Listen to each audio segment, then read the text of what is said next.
25 पर लिखा हुआ है examine the continuity of F where F is defined by, इस तरीके से लिखा हुआ है। अगेन सेम क्वेश्चन है, कर लेते हैं।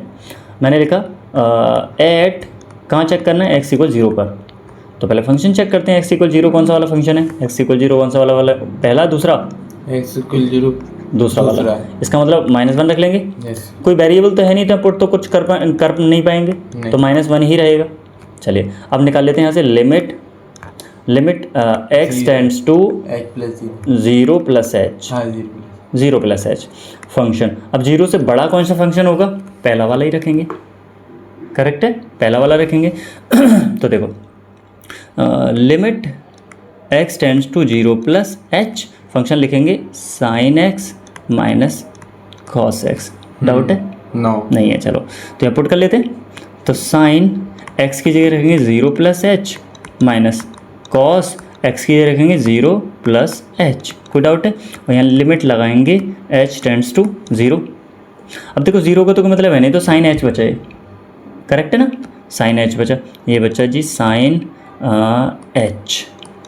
अच्छा माइनस, गौर से देखो यहाँ पर ये कॉन्टीन्यूस होगा, एग्जामिन द क्वांटिटी ऑफ, चलो चेक करते हैं। अच्छा ये बताओ कॉस 0 को कोई मतलब है नहीं, तो माइनस कॉस एच ही बचेगा।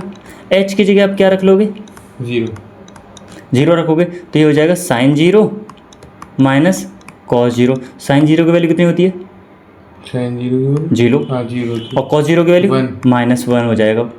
ठीक है, तो फाइनल कितना आ गया, -1। अभी तक तो ठीक है। एक और चेक कर लेते हैं, क्या 0 माइनस पर, तो limit x tends to 0 minus H.